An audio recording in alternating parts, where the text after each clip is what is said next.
Olá pessoal, tudo bem? Vamos para mais uma aula de literatura, continuar o nosso conteúdo nesse ritmo de estudos. Espero que vocês ainda estejam com bastante foco, determinação, não dá para faltar, né? Mesmo nesse estado de quarentena, a gente não pode deixar de estudar, temos que fazer, né, do limão uma limonada. Então aproveita esse momento aí para colocar os seus estudos em dia, para tirar todas as suas dúvidas, para conhecer o máximo possível de informação. Então aproveita esse instante, esse momento e essas aulas todas que o Supermódulo está produzindo para vocês, né? Para aprender e para focar bastante, para construir muito conhecimento. Então, para dar continuidade aos nossos estudos de literatura, a gente vai falar hoje sobre o Barroco. Lembra que na última aula a gente falou acerca do quentismo, falamos, né, estudamos o quentismo, a primeira manifestação literária que a gente tem no Brasil, né, ainda não era produzida por brasileiros, não era escrita por brasileiros. Pensa que a gente começa a falar desse quentismo lá em 1500 mesmo, então a gente não tem essa noção de brasileiros, né, como nome de país, como povo. O que a gente tinha aqui eram indígenas que faziam parte de milhares de tribos diferentes, com culturas diversificadas, né, o brasileiro seriam eles, originalmente, mas tinham culturas muito diferentes, muito diversificadas. A gente não tem ainda escritores brasileiros. Quem escreve aqui no período do quentismo são portugueses, padres jesuítas, exploradores, né? São eles que vão escrever esses primeiros textos, essa primeira manifestação que foi o quentismo que nós vimos na aula passada. É aqui no Barroco que a gente vai começar a ter a chamada literatura genuinamente brasileira. Por quê? Porque vai ser uma literatura que começa a ser escrita por pessoas, né? Dentre os autores, não vão ser todos. Um dos principais, inclusive, não é brasileiro, é português. Mas dentre esses autores a gente já começa a ter uma produção especificamente, né, escrita por brasileiros. Começa a ser produzida por brasileiros. Por isso que para muitos estudiosos, né, da literatura, esse período vai marcar o início de uma produção, né, de uma literatura genuinamente brasileira. Para outros estudiosos, a gente já começa a falar em literatura brasileira mais para frente ainda, quando a gente começa a falar em uma manifestação, em um movimento literário, em você ter uma produção e uma sociedade capaz de lidar com essa literatura, que tenha quem produza e quem leia, né? Mas aqui a gente já começa a falar no Barroco, a gente não vai aprofundar nessa discussão porque não é tão importante para a gente, mas aqui a gente começa a ter autores brasileiros, nascidos no Brasil, que vão escrever sobre o seu país, né, acerca da sua nação. E aí a gente vai começar a entender o Barroco especificamente do nome, né? Barroco. Nos outros movimentos literários até aqui, a gente consegue tirar alguma coisa da palavra para fazer uma associação com o movimento. Então, quando a gente tinha, por exemplo, o classicismo, né, que a gente estudou, que se desenvolve lá na Europa, quem vai desenvolver na Europa, enquanto no Brasil você tem o quentismo, quando a gente fala do classicismo, a gente lembra de clássico, e a gente vai falar dos valores clássicos, né, Grécia e Roma. Então, a gente já associa pela palavra. Quando a gente fala do quentismo, a gente vai pensar em 500, vai lembrar de 1500, né? Que é o período em que começa a se desenvolver o quentismo. Quando a gente vem para barroco, a gente tenta associar essa palavra ao movimento, e daí a gente não consegue tirar nada. Porque barroco vai lembrar no máximo para a gente de barro, e não tem nada a ver dentro do barroco essa noção. Para a gente conhecer e pensar no barroco como termo, a gente tem que entender que ele é uma manifestação cultural que vai acontecer ao longo do século XVII, né, nos anos de 1600, por toda a Europa, não é exclusivamente brasileiro, né, e nem exclusivamente português. Ele se desenvolve pela Europa, né, principalmente na Itália. É um movimento que vai expandir, né, um movimento não só literário, mas um movimento artístico, ou seja, que vai ser manifestado por diversas formas de artes, pela pintura, pela escultura, pela arquitetura e pela literatura também. Além disso, a gente precisa pensar que esse movimento chega ao Brasil exportado de Portugal durante muito tempo. O que nós vamos fazer como literatura, e outras escolas daqui para frente vão ter essa ideia, é uma importação do modelo português. A gente importa esse modelo de literatura, o que seria literatura, quais são as ideias daquele movimento, quais são as características, o que ele defende, né, e o que ele propaga. A gente importa essas ideias de Portugal e constrói aqui com o cenário brasileiro, mas ainda assim é um modelo europeu que a gente traz para o nosso contexto, coloca aquele mesmo modelo literário dentro de um contexto brasileiro. Então a gente ainda faz isso, a gente ainda treina isso, né, durante muitos movimentos, e o barroco não vai fugir muito disso. Então o barroco que a gente tem no Brasil é uma construção e uma reconstrução nossa, não é que a gente faça uma cópia idêntica, até porque a gente tem um outro contexto sociocultural, mas a gente traz esse modelo lá da Europa, traz para o Brasil e atualiza para a nossa realidade. Então, barroco termo em si, ele vai ter, né, essa discussão da origem do termo é muito variada, vai passar aí por diversos estudiosos, mas se a gente pensar, barroca, como o vocabulário português, vai nomear essas pérolas desse tipo assim, essas pérolas de formatos irregular, né, mais extravagante, mais esquisita, é o que ele vai nomear, né, é o termo que ele vai nomear, que ele vai dar para essas pérolas. No entanto, esse termo barroco, que originalmente era para nomear esse tipo de pérola, vai ser aplicado, né, ao longo do tempo, ao longo do século XVI, para nomear as obras extravagantes, grandiosas, eloquentes, que vão marcar esse período artístico e esse período histórico também. Então a gente vai entender como esse barroco se associa, né, com essa irregularidade, com essa extravagância, ao longo da nossa compreensão do que é esse estilo literário. Então esse barroco vai ser esse estilo que domina, né, as diversas manifestações artísticas durante o século XVII, que vai ser, como se diz, que vai ser manifestado, que vai ser assegurado, que vai garantir que ele apareça, que essa manifestação seja dada, vão ser as conquistas, né, promovidas pelo processo de expansão marítima que a gente comentou na última aula. Então, com essas conquistas desse novo território e com a exploração dos recursos desses novos territórios, a coroa portuguesa consegue financiar essa arte barroca, que é uma arte da extravagância, do luxo, né, de tudo excessivo. Então, para conseguir financiar essa arte excessiva, eu vou usar esses recursos que vêm dessa expansão marítima. Então, o que a gente vai ter aqui, primeiro, para conseguir entender esse contexto, entender o que é o barroco, a gente precisa passar pelo contexto histórico dele. No contexto histórico do barroco, que aí a gente precisa pensar antes de chegar ao Brasil, voltar lá para a Europa, a gente precisa entender que, lembra que a gente comentou na última aula, enquanto aqui no Brasil a gente fala de quentismo, que ainda não é manifestação literária, são só os textos do início da colonização, lá na Europa eles tinham o classicismo. O classicismo é, nesse momento, no mesmo momento do quentismo, né? Século XVI. O classicismo era um movimento literário em que você tinha os valores do Renascimento. Então, o antropocentrismo, a colocação do homem, né, no centro das coisas, o desenvolvimento do racionalismo, a retomada dos valores clássicos, tudo isso vai marcar e vai pautar aí esse classicismo que existia na Europa. E esse classicismo ele vai ser influenciado por esse renascimento cultural, artístico, científico, né? E dentre esses renascimentos todos, você tem também um renascimento religioso, pode dizer assim, com a reforma religiosa promovida pelo Lutero, né? O Martinho Lutero, ele, né, rompe relações com a Igreja Católica, funda o protestantismo, e aí você vai ter uma transformação aí, essa Igreja Católica, que durante toda a Idade Média, né, foi a grande dominadora, vamos colocar assim, né, era ela que tomava as rédeas da situação, tomava as decisões, né, moralizava o homem, ensinava o que era certo e o que é errado. Essa igreja vai perdendo a sua força e a sua quantidade de fiéis para o protestantismo, para as vertentes dele que começam a surgir nesse momento. Então, no Renascimento, esse homem começou a tomar o centro da situação de volta, né, durante o classicismo. Então, ele se coloca no centro, ele abdica desse teocentrismo em que Deus estava no centro de todas as coisas e que a igreja ditava o que era certo e o que é errado. Ele volta a se colocar ali no centro e se vê como um homem livre, capaz de produzir, capaz de criar, capaz de tomar as suas próprias decisões, né? Ele se coloca ali no centro das coisas. O que acontece nessa passagem de anos é que a Igreja Católica, diante do cenário que ela se depara, né, das reformas religiosas, ela precisa contra-atacar, ela precisa tentar retomar os seus fiéis, retomar, né, o povo católico de volta que tinha ido para outras religiões. Então eles promovem o que eles chamam de Concílio de Trento, essa reunião aí de bispos, arcebispos, né, com o Papa, para definir medidas que deveriam ser adotadas para essa retomada de fiéis. Então você vai ter aí nesse concílio o que a gente já tinha comentado, né, da chegada da ida dos padres jesuítas para o Brasil, que já aconteciam no quinhentismo, né, para catequizar esses povos indígenas e conquistar novos fiéis. A gente vai ter uma série de medidas aqui, e uma dessas medidas também vai ser esse incentivo a essa arte barroca. E a gente vai ver por que incentivá-la vai ser importante dentro dessa contra-reforma religiosa, né? Dessa Companhia de Jesus que vem ao Brasil. Um dos nossos autores principais aqui no Barroco, o padre Antônio Vieira, vai entrar aqui. Ele era um padre da Companhia de Jesus que vem ao Brasil, né, ter essa missão catequética. Então você vai ter todo esse processo, o processo da Inquisição, né, que vai silenciar muitos autores nesse período por conta dessa perseguição religiosa. E aí o Gregório de Matos entra um pouco nesse cenário aqui também, de se silenciar, ou de pelo menos silenciar suas assinaturas para não ser perseguido.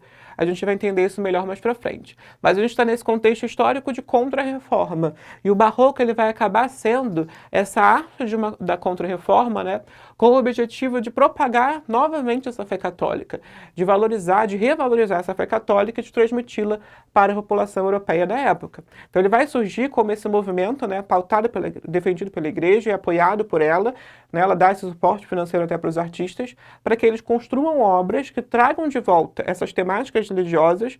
Lembra que lá no Renascimento, quando a gente falou de Renascimento em aula, inclusive, a gente diz que a figura principal é a Mona Lisa, a figura de uma mulher ali parada lindamente, né? Então essa figura do homem no centro de novo. E quando a gente vai para o Barroco, o que você vai ter de volta aí é essa arte religiosa reaparecendo, essa temática religiosa que chamava a atenção e que tinha esse objetivo de catequizar e de converter também por meio da arte. Ele volta a esse foco.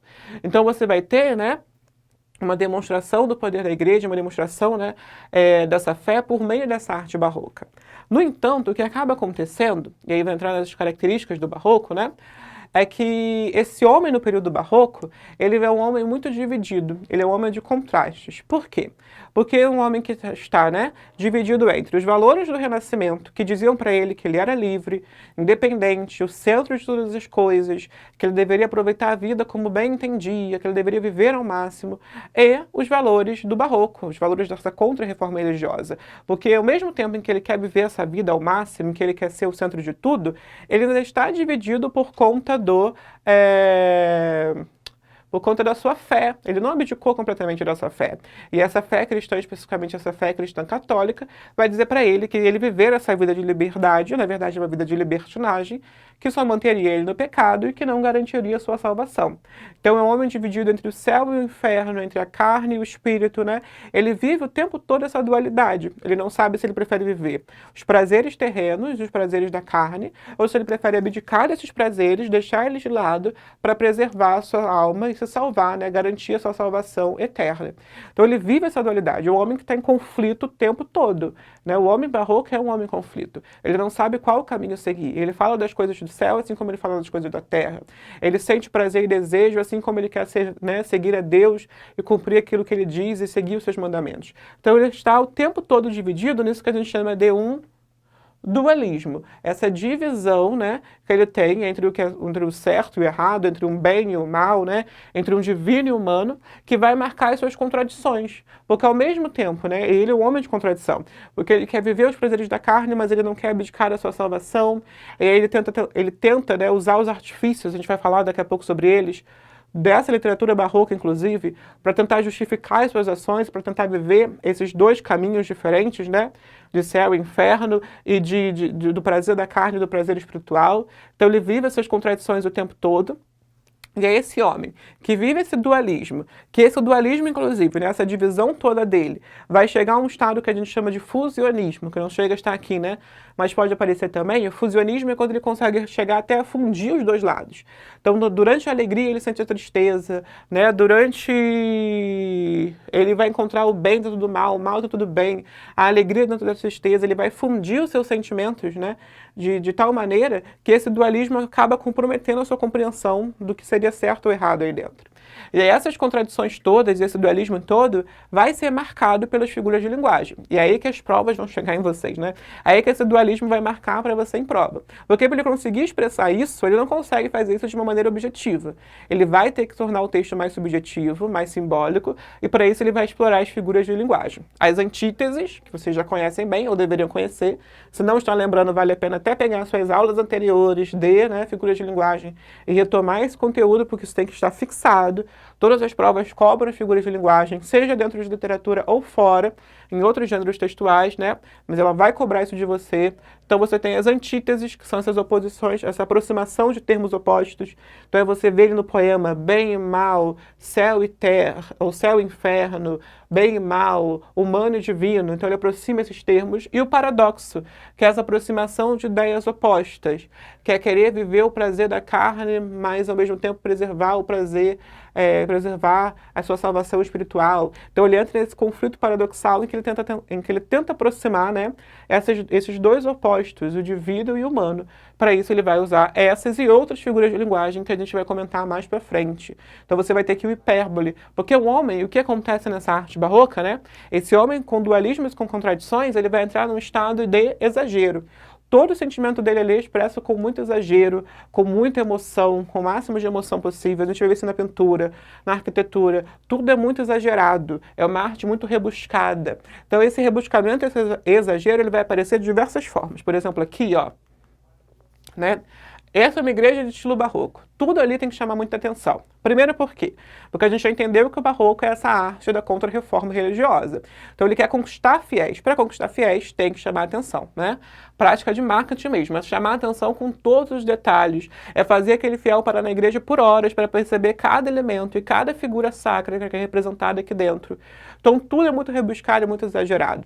E esse exagero, esse rebuscamento não fica especificamente na arquitetura. Ela é o mais fácil de a gente observar. Não é uma igreja simples, né? No estilo jesuíta, simples de pintura. Tudo é muito detalhe, muito ornado, muito rico, para chamar a atenção mesmo. Mas ele não fica especificamente ali. Esse rebuscamento, ele também vai aparecer à sua maneira dentro do texto escrito, dentro da literatura, né, da arte literária. Ele vai usar as figuras de linguagem para ter esse texto mais exagerado, mais rebuscado. Ele vai usar uma série de recursos e artifícios que são próprios do barroco, né, da arte barroca, para tornar esse texto também um texto rebuscado. E aí a gente vai ter também essa valorização do detalhe, a gente conseguiu ver isso lá na imagem, né, da igreja, tudo é muito bem detalhado, a gente vai ver outros exemplos de obras para mostrar isso melhor para a gente. É um homem complexo, ele não consegue se decidir se ele vai para o prazer da carne ou se ele vai viver o prazer do espírito, dual, complexo, contraditório, né? Esse homem está sempre em conflito, essa figura do barroco. Ele vai explorar também o barroco sensualismo. Lembra que é um homem dividido, então ele não está completamente céu, ele não é inocente, ele reconhece os prazeres carnais, ele sabe o valor que esse prazer carnal tem e ele quer vivenciá-lo, mas como ele está dividido, ele expressa isso com o sensualismo, uma linguagem mais sensual, mas que segue ali, que sofre ainda uma série de conflitos, porque ele não sabe muito bem o caminho a seguir, né? E aí, dentro especificamente do barroco literário, e essas são condições importantes, características importantes, a serem fixadas, né? A gente tem o que a gente chama de cultismo e conceptismo. São características importantes, específicas do barroco literário e que já caíram em provas militares inclusive, e é importante você reconhecê-las para saber aplicar quando elas aparecerem em prova. Cultismo e conceptismo são técnicas, né, literárias barrocas que vão ser exploradas pelos autores na hora de elaborarem os seus textos. Primeiro, o cultismo. O cultismo vem da palavra culto, realmente. O cultismo é a valorização da forma acima do... é quando a forma está acima do conteúdo. Então, o cultismo ele vai ser marcado pelo que a gente chama de jogo de palavras. Ou seja, é buscar apresentar uma linguagem rebuscada, culta, com o máximo de recursos possíveis para transmitir a sua mensagem. Quer ver um exemplo? Claro. Pensa, por exemplo, na frase Maria comprou pão porque estava com fome. Ponto. Essa é uma linguagem simples e objetiva, te apresenta a ação e a justificativa dela. Se ela fosse escrita por um autor do barroco, que usasse a técnica do cultismo, ele colocaria que a jovem Maria, diante da sua necessidade de saciar, né, o seu desejo alimentar, optou por, a partir dos seus recursos financeiros, buscar, através, né, do seu andar, o seu alimento na padaria. Então ele vai trazer aquela mesma mensagem, mas para isso ele vai rebuscar o máximo possível. E aí ele vai usar figuras de linguagens. E aí ele vai inserir o que aparece, que a gente falou, né, esse uso frequente das figuras de linguagem, antíteses, paradoxos, metáforas, o exagero da hipérbole, né, a mistura dos sentidos, essa sinestesia. Então ele vai dizer que a Maria, diante dessa fome, ela sentia, né, a quentura do pão, então ela mistura o tato, ela sentia pelas narinas a quentura do pão, ela vai misturar o tato com o olfato, é o que você faz na sinestesia, dentre outras figuras que podem aparecer aqui, né? Elas são exploradas. Então o cultismo é quando você tem uma valorização dos detalhes e uma valorização da linguagem, da forma como você vai falar. Então você vai rebuscar essas palavras para trazê-las da maneira, né, mais ampla e mais culta possível e mais rebuscada possível. O conceptismo, por sua vez, né, ele vai ser uma valorização do conteúdo em relação à linguagem. Então a gente tem aqui, né, o jogo de ideias. O mais importante ali dentro do conceptismo é explorar essas ideias e ser capaz de construir um raciocínio lógico para fundamentar aquilo que você quer apresentar, as ideias, os conceitos que você tenta construir ali. Então esse é um homem, a gente falou que esse homem do barroco é um homem que está em conflito, né, que tem dificuldade de decidir o caminho que ele vai seguir. Então diante desse conflito que ele vive, ele precisa muitas vezes justificar as suas ações, justificar as suas escolhas. E aí ele vai explorar esse conceptismo, né, e aí a gente lembra de conceito, para trazer a noção da palavra, os conceitos que ele tenta construir, as justificativas que ele tenta construir para as suas ações, para justificar os seus pecados, para justificar a sua necessidade de salvação, para justificar o porquê que ele deve viver os prazeres terrenos, ou para justificar o porquê que ele deve abdicar desses prazeres terrenos, para ele conseguir construir esses conceitos, ele vai explorar esse conceptismo, esse jogo de ideias. Então você tem ali uma retórica aprimorada, uma argumentação aprimorada. Vale a pena você pegar autores do Barroco, inclusive, para estudar para as suas provas de redação. Preste atenção em como eles conseguem argumentar dentro de um poema. Em como eles vão usar a estrutura de um poema, que é muito mais curta e é muito mais simplificada. Você tem estrutura de versos, você não pode ir além, mas ali dentro de um poema ele precisa argumentar, ele precisa justificar os conceitos que ele constrói. E isso diante de um raciocínio lógico, através do que a gente chama de, principalmente, até aqui, silogismo.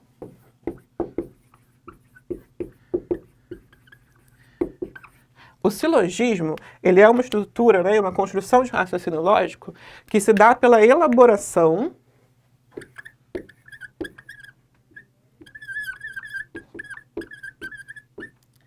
de 3 proposições.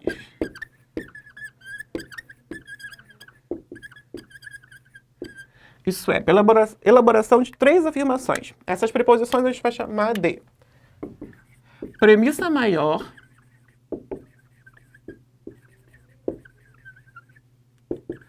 premissa menor. A primeira afirmação que ele faz é a premissa maior, perdão. Premissa maior, a segunda a premissa menor.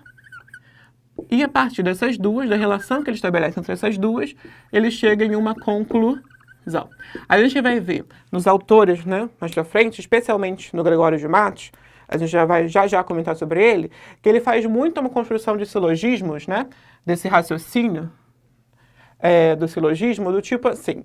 Ele primeiro vai afirmar que o amor de Deus é capaz de salvar os pecadores.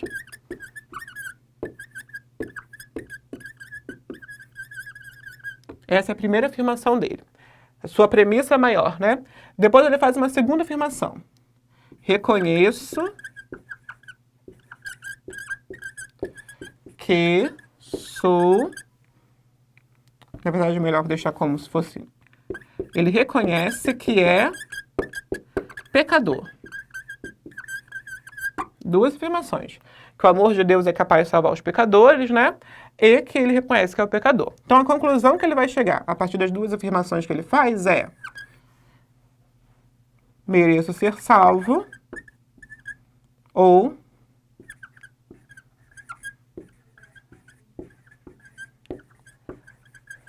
pelo amor divino.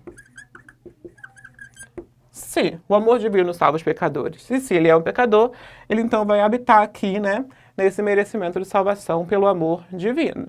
Ele chega a essa conclusão. Então, não teria tanto problema assim ele pecar, e aí é importante uma noção que você vai ter uma poética religiosa em que ele não apresenta tanto essa posição de culpa, ele não se reconhece tão culpado, ele se reconhece pecador, mas ele não se sente tão culpado, porque ele sabe que dentro da lógica, né, e dentro das ideias da fé cristã que ele vai seguir, esse Deus é capaz de salvar, né, esse amor divino é capaz de salvar os pecadores, é capaz de, mesmo eles sendo pecadores, libertá-los e salvá-los. Então ele vai merecer essa salvação. Então ele parte de uma premissa maior sobre o amor de Deus, uma premissa menor, que é particular, essa é geral, essa cabe não só a ele, mas vai caber também, né, a outros pecadores. Ele parte para uma ideia particular, é reconhecer que ele é pecador, para ele chegar na conclusão de que ele merece essa salvação.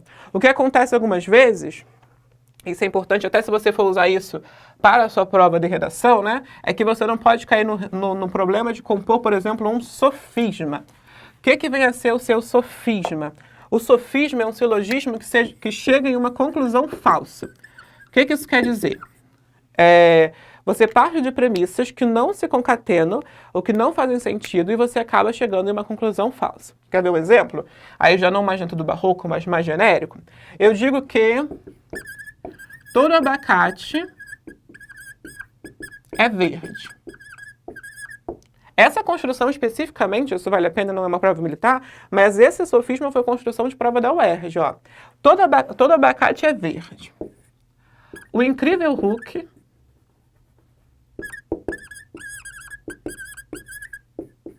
super-herói que vocês com certeza devem conhecer, né? É verde. Logo, o incrível Hulk é um abacate.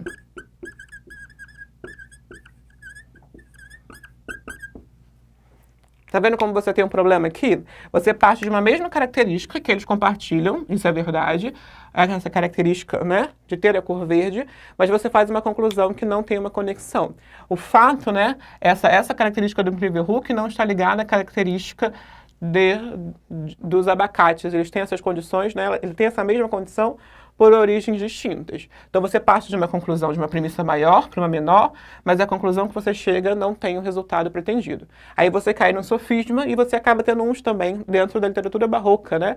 Essas conclusões, esse silogismo que chega em uma conclusão equivocada, que não vai ter valor real. Então é importante isso aqui, tanto para a sua prova de literatura, para você identificar isso no texto e nas questões, eles costumam apresentar esses termos nas questões, então é importante reconhecê-los, quanto para a sua prova de redação. Às vezes vocês tentam elaborar silogismos na hora de argumentar, né? Partir de conclusões, de afirmações para chegar numa conclusão e acabam construindo sofismas. Chegam a uma conclusão que não faz sentido. Então fica atento, usa a literatura até para a sua redação. E aí a gente tem também, ó, dentro desse conceptismo, então construir esses silogismos, a gente falou, que é uma das técnicas que eles vão utilizar para, né, promover esse conceptismo do barroco, para ampliar o uso dessa estratégia que a gente conhece como conceptismo. A gente vai ver isso melhor mais para frente. Aqui a gente tem alguns outros exemplos, né, nas outras manifestações artísticas, de como vai ser apresentada esse barroco. Aqui a gente tem alguns exemplos, né, e algumas relações interessantes nesse quadro do Caravaggio, um pintor, né, italiano. Ele vai descrever, aí a gente vê de novo, né, as temáticas religiosas. Aqui vem a ceia em Emaús. A ceia em Emaús, dentro da Bíblia, é uma passagem pós-ressurreição de Cristo, em que ele acaba encontrando alguns discípulos, né, em uma outra região, não na região, né, onde ele havia falecido, onde ele havia sido crucificado. Ele encontra esses discípulos e esses discípulos o reconhecem quando ele parte o pão, né, durante a ceia. E aí a gente vê essa representação do Caravaggio. Tem alguns pontos interessantes aqui de como é explorado essa temática, de como você tem esse dualismo barroco. Primeiro dualismo que a gente já vê, claro e escuro. Isso vai aparecer em muitas obras barrocas, essa dualidade entre o claro e o escuro, entre a luz e as trevas.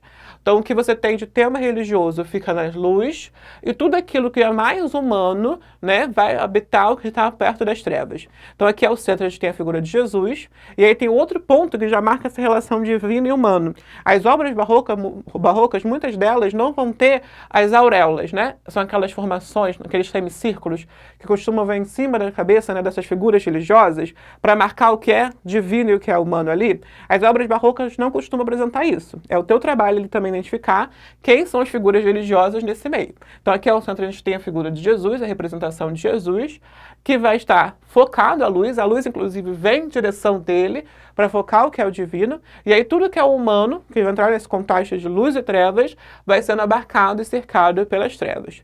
Então aqui a gente consegue ver essas marcas desse dualismo barroco só pela pintura.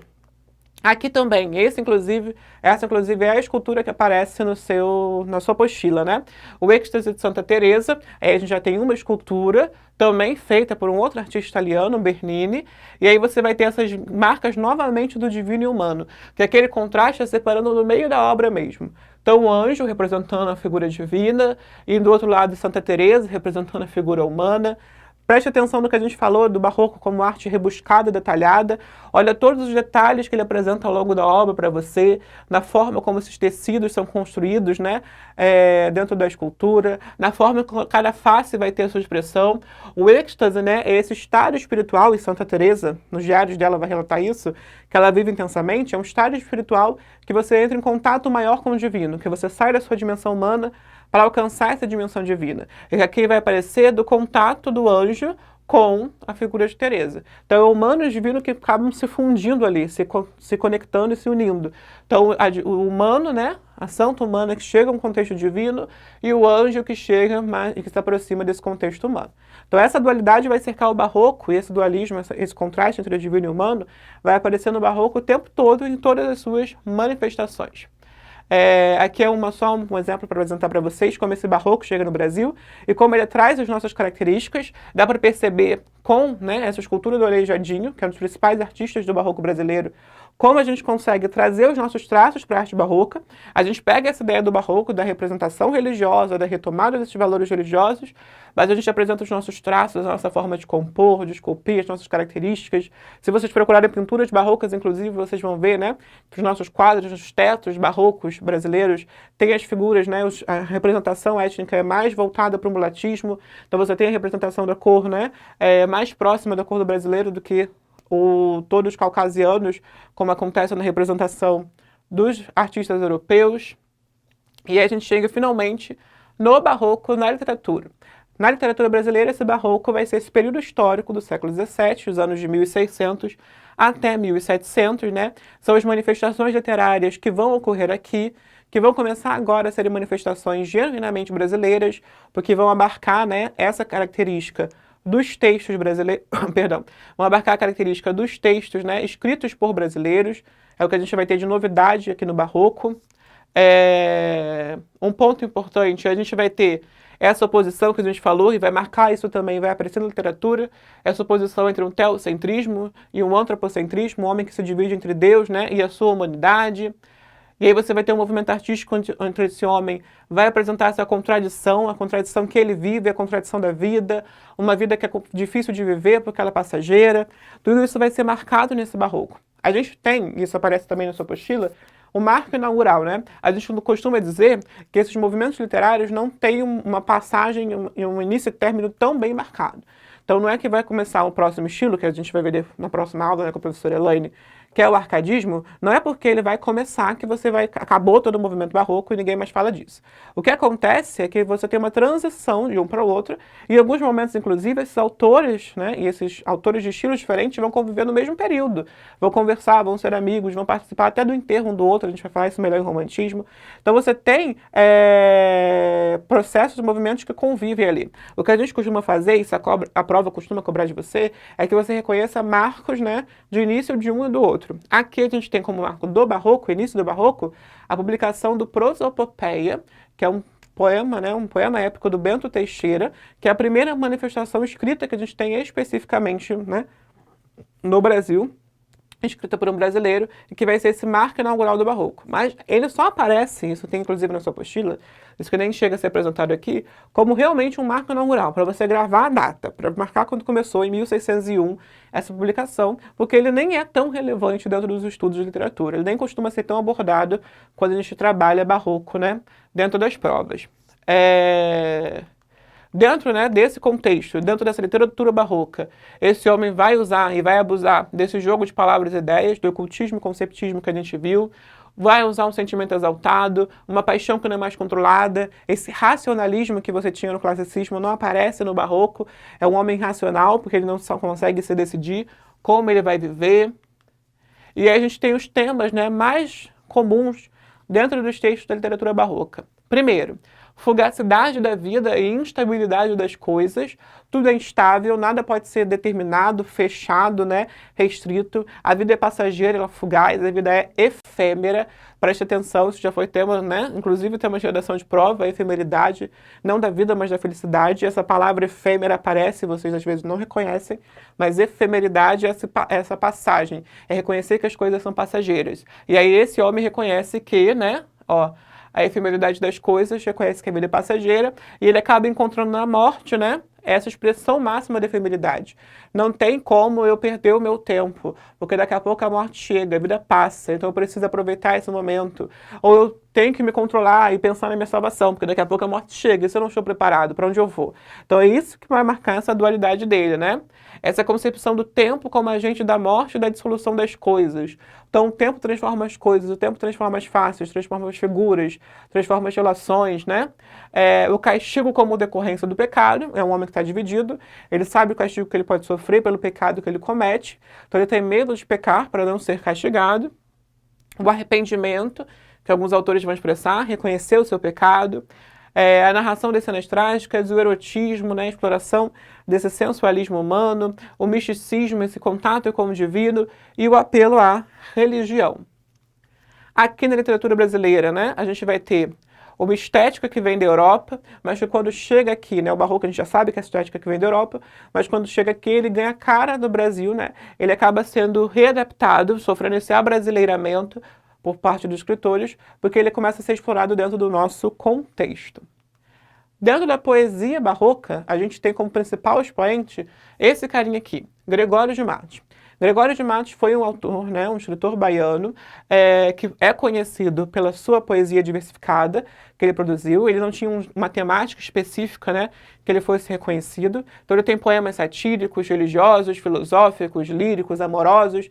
Ele explora diversas vertentes dessa poesia, de diversas maneiras, e ele vai ser, né, reconhecido por essa produção diversificada. No entanto, o que costuma aparecer mais até em prova da produção dele é o que a gente chama da sua lírica satírica.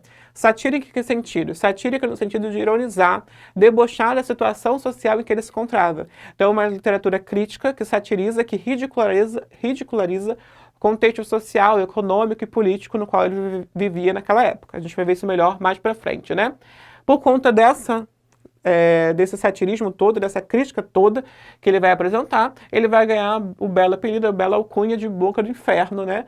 Porque é ele que vai denunciar ali, abrir a boca para denunciar todos os problemas e criticar todos os perfis de todos os grupos daquela sociedade e da sociedade baiana, mais especificamente, em que ele vivia, né? E aí a gente tem as diversas dimensões do Gregório que são importantes de serem destacadas. Só um ponto importante também a ser destacado sobre o Gregório, ele tem uma produção muito diversificada e ele acaba tendo, né, uma produção ligada a diversos gêneros, diversos estilos, diversas temáticas, até porque é difícil reconhecer o que foi verdadeiramente escrito pelo Gregório. Na época em que ele produz, a gente não tem uma imprensa no Brasil. Então a produção que é feita não é feita em massa, ela é feita em poucas cópias que são distribuídas de mão em mão, principalmente os textos satíricos, né, os textos que tinham a sua verve crítica ali, né, eles são distribuídos com muito cuidado por quem vai ler, e normalmente eles não são assinados, porque tinha esse receio de serem descobertos, e eles serem responsabilizados ou pela igreja, né, ou então pelos governadores, pelos colonizadores da época, serem responsabilizados pelo que tinham escrito. Então, muito daquilo que é associado ao Gregório, muitas vezes não foi escrito por ele, né? Provavelmente, talvez não tenha sido escrito aquilo que é muitas vezes associado a ele. Tenha sido escrito por outra pessoa, mas na hora que foi feita, né, essa correlação, essa relação de a quem atribuir, acabou que muitos textos podem não ser deles, mas vão ficar sendo como deles aí para a posteridade, porque é difícil agora, nesse momento, até por falta de documentação, reconhecer quem foram os verdadeiros produtores.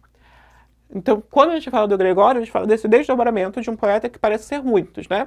O primeiro estilo dele que a gente comenta é o poeta religioso, essa preocupação com a salvação espiritual do homem, né? Então você tem inúmeros textos em que ele vai falar sobre essa salvação, sobre essa necessidade que ele tem de buscar esse perdão divino diante dos seus pecados, porque ele não quer perder a sua salvação. E ele se dirige diretamente a Deus, fala diretamente a Deus nesses poemas e nesses textos, implorando a sua salvação, e como forma e estratégia de buscar essa salvação divina, ele vai usar os recursos lá do cultismo e do conceptismo, mais especificamente do conceptismo, porque ele precisa argumentar diante de Deus, o que justifica que ele, mesmo sendo pecador, mereça, né, essa salvação.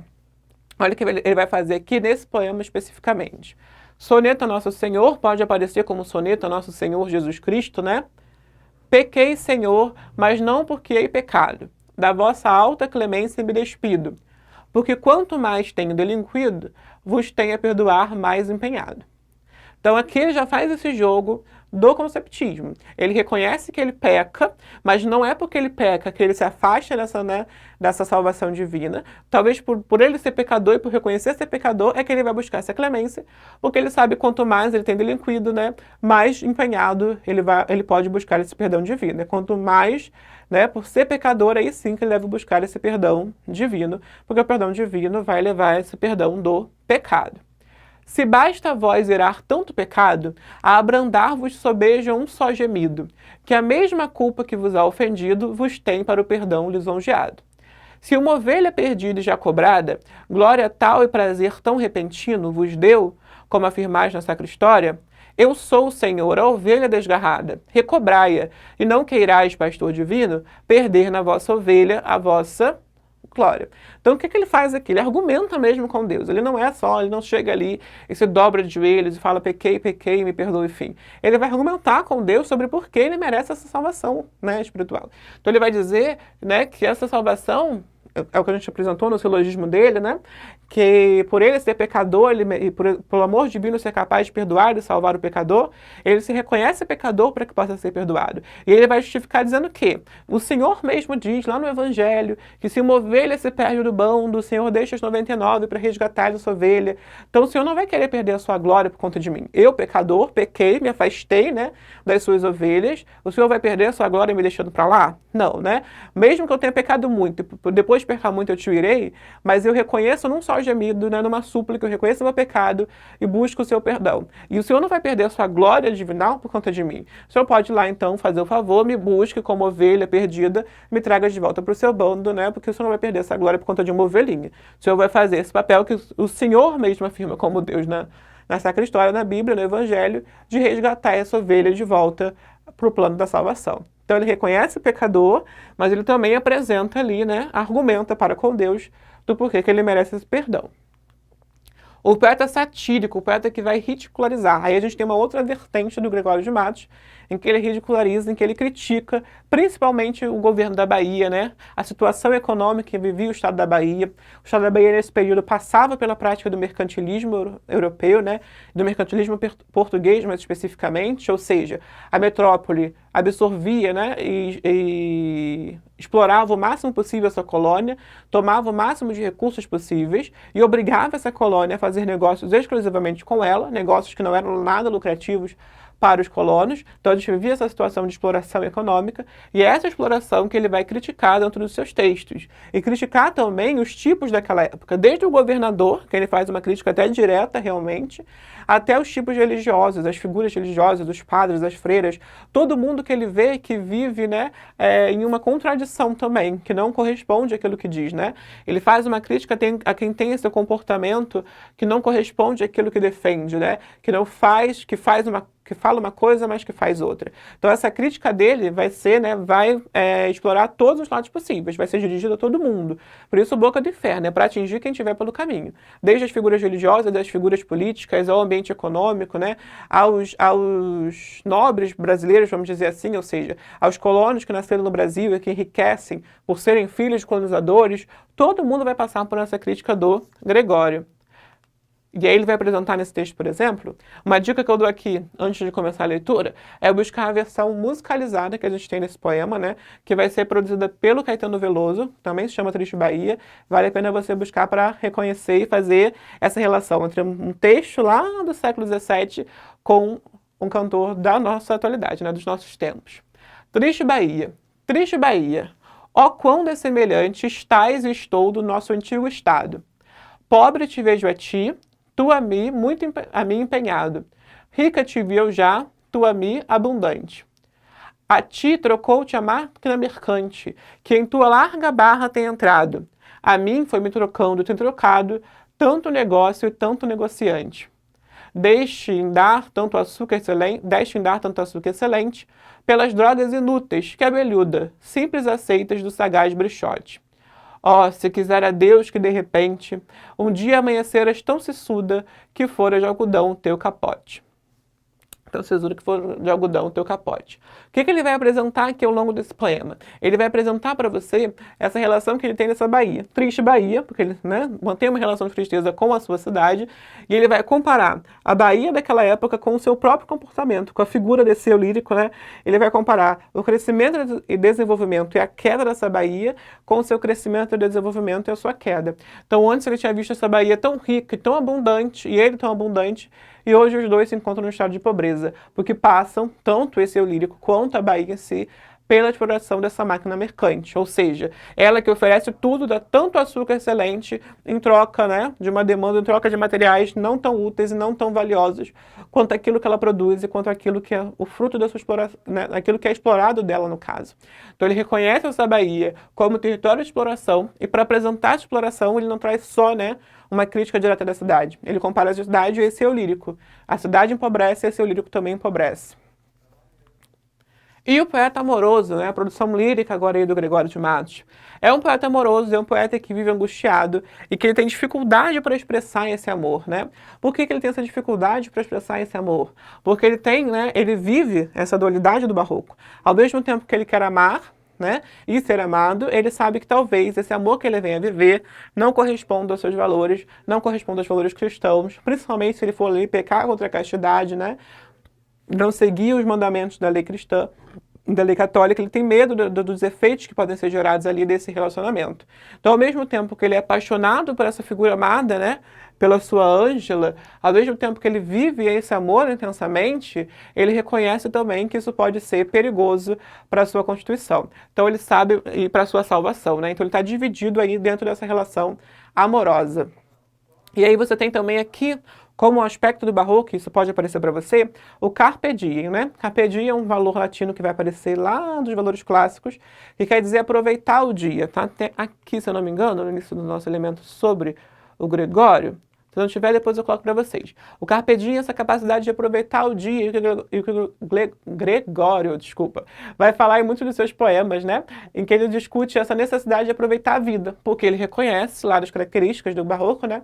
Que essa vida é efêmera, é passageira, e por isso ele precisa explorar o máximo possível ela, viver o máximo possível. Mas ele é um homem que quer viver e aproveitar essa vida, mas ele tem medo, porque ao mesmo tempo que ele quer viver o máximo, porque a vida passa e daqui a pouco a morte chega, ele tem medo de não conseguir alcançar essa salvação. E aí vamos ver um exemplo de como aparece esse Gregório amoroso, né? A mesma Dona Ângela, anjo no nome, angélica na cara. Isso é ser flor e anjo juntamente. Ser angélica flor e anjo florente, em quem, senão em vós, se uniformara. Quem vira uma tal flor que não a cortara, de verde pé de ramo florescente, e quem um anjo vira tão luzente, que por seu Deus o não idolatrara. Se, pois, como anjo sois dos meus altares, fores o meu custódio e a minha guarda, livrara eu de diabólicos azares. Mas vejo que por bela e por galharda, posto que os anjos nunca dão pesares, sois anjo que me tenta e não me guarda. Então ele passa o poema inteiro fazendo essa caracterização dessa Ângela, né, como uma figura angelical, até mesmo pelo nome que ela tem, né, de uma figura angelical, de um verdadeiro anjo. E ao longo do texto você vai vendo essa relação de angelical como se fosse uma figura divina que o abençoa, que o faz bem, né, como se ele se deparasse com uma verdadeira figura divina, mas ele reconhece lá na última estrofe desse soneto. Para quem não lembra que a soneto é esse poema, né, fixo, em que você tem 2 quartetos, 2 estrofes com 4 versos, e 2 tercetos, 2 estrofes com 3 versos, né? Dentro desse soneto, na última estrofe, no último terceto, ele reconhece que ela é um anjo. Mas ela é um anjo meio que da asa quebrada, porque é um anjo que ao invés de guardá-lo, né, de protegê-lo, acaba tentando. Então, ao mesmo tempo que ele vê ela como essa figura angelical, ele vê esse anjo como um anjo perigoso, porque o atrai e pode acabar tentando ele, fazendo com que ele saia dessa vida, né, dessa obra de salvação que ele tenta seguir. Para fechar, vamos ver o último autor, que é o Padre Antônio Vieira, rapidinho. O Padre Antônio Vieira é um escritor português, tanto que ele é estudado nas 2 obras, né, na literatura brasileira e na literatura portuguesa. Ele é um padre que vem do Brasil, na missão jesuítica, e enquanto ele estava aqui, ele escreve uma série de textos. E aí a gente entra nessa outra vertente, né, de que nem tudo que a gente estuda em literatura tem uma introdução, né, era o que a gente já tinha visto no Barroco, que nem todos os textos da literatura têm esse papel fundamentalmente literário, né, ou originalmente literário, é o que acontece aqui no Padre Antônio Vieira. O que ele produz originalmente são sermões, são discursos que ele escreve para ser proferido durante as missas, e que com o passar do tempo entram na literatura brasileira pelo seu valor, né, que ele tem ali literário, de discussão, pela exploração do cultismo, né, ou seja, dessa forma, dessa linguagem rebuscada, do conceptismo, do jogo de ideias, como ele faz uma pregação atenção em um sermão que não é puramente religioso, como ele consegue inserir ali uma crítica, por exemplo, à escravização dos indígenas, como ele consegue abordar essas temáticas e criticar também a sociedade da sua época dentro desses textos. Então, do Padre Antônio Vieira, o que a gente vai encontrar mais dele, que é, na verdade, a sua produção, são esses sermões, são esses textos religiosos. É por isso que, enquanto o Gregório a gente inclui lá na poesia, o Padre Antônio Vieira a gente vai incluir na prosa, né? Nos textos discursivos, sequenciais. Aqui, para ver um exemplo, a gente tem o sermão da Quarta-feira de Cinzas. A Quarta-feira de Cinzas, né, dentro da Igreja Católica e dentro, né, da cultura em geral, é esse dia pós-carnaval, que dentro da fé católica os fiéis vão à missa para receber as cinzas, que é um modo de reconhecer, né, o seu pecado e de tentar se purificar para se preparar durante o período da quaresma para a chegada da Páscoa. E aqui nesse sermão ele vai fazer essa relação, né, desse pó que é usado nessa purificação, essas cinzas que são usadas, qual é a relação desse pó com o homem em si, né, com a vida humana. Ele vai dizer assim, ó: se já somos pó, qual a diferença existente entre vivos e mortos? Os vivos são pó levantado pelo vento, os mortos são pó caído. Adão, feito de pó, recebendo o vento do sopro divino, torna-se vivo. Nas Escrituras, levantar é viver, cair é morrer. Assim como distingue Davi, há o pó da morte e o pó da vida. Ora, suposto que já somos pó, e não pode deixar de ser, pois Deus o disse, perguntar-me-eis, e com muita razão, em que nos distinguimos logo os vivos dos mortos? Os mortos são pó, nós também somos pó. Em que nos distinguimos uns dos outros? Distinguimos-nos os vivos dos mortos, assim como se distingue o pó do pó. Os vivos são pó levantado, os mortos são pó caído. Os vivos são pó que anda e os mortos são pó que jaz. Vamos ver só até aqui, e já entender essa relação. Então, quando ele fala na Quarta-feira de Cinzas, né, e você tem essa passagem bíblica de que o homem é pó e ao pó de voltar, ele vai explicar que pó é esse e o que isso significa. Então, os vivos seriam como pó levantado, ou seja, o pó que o vento é capaz de carregar, enquanto esse vento carrega, esse pó se movimenta, e os mortos são pó caído. Quando o vento, o sopro da vida, né, deixa de movimentá-los, eles caem e ficam onde estão. Então, ele usa essa simbologia do pó, né, através da ideia das cinzas da Quarta-feira de Cinzas, para explicar essa relação entre o humano, né, entre o homem, entre os vivos e os mortos. A gente consegue abarcar aí, você tem uma série de outros sermões dele, que também vão ser muito interessantes, principalmente pelo seu contexto histórico, pela crítica que ele faz, né, das colônias, da escravidão indígena. Então, vale a pena reconhecer ele depois esses outros textos, esses outros sermões, né, para entender como essa obra do Padre Antônio Vieira é tão relevante no Barroco e como ela pode ser explorada em prova também, como ela pode ser cobrada. Como ele usa, né, todas essas analogias, como aparece aqui a analogia do pó com os vivos e os mortos, para representar e apresentar a sua mensagem religiosa e crítica ao mesmo tempo. Para a gente poder fechar, vamos observar isso em forma de questão. São duas questões da ESA rapidinhas, né? Primeiro, a arte, pontinho, pontinho, pontinho, é a expressão das contradições e do conflito espiritual do homem da época. Qual a alternativa que completa corretamente a lacuna? A gente vê aqui 5 tipos de arte, né? 5 movimentos literários significativos. É uma questão muito simples. Se você conhece a base do que é o Barroco, é o que a gente falou a aula inteira, né? As contradições e o conflito espiritual. Contradição porque é um homem que não sabe se quer humano ou divino, isso gera um conflito dentro dele, ele não sabe qual caminho seguir.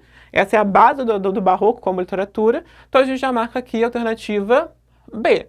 A arte barroca é a expressão das contradições e do conflito espiritual do homem da época. A gente já conheceu o Barroco, já consegue marcar a sua alternativa. E daqui para frente a gente vai ver essas outras, né? Esses outros movimentos literários também, então vai ser mais fácil ainda para você já eliminar e chegar nessa alternativa. Mas por tudo que a gente já viu hoje, a gente já sabe que é fácil marcar essa opção. Alternativa B. Agora essa aqui, ó. Pequei, Senhor, mas não porque hei pecado. De vossa alta clemência me despido. Porque quanto mais tenho delinquido, vos tenho a perdoar mais empenhado. Gregório de Matos, né, um dos sonetos dele, soneto inclusive que a gente já leu nessa aula, né? Nessa estrofe, o eu lírico expressa uma construção de linguagem típica do Barroco, conhecida como...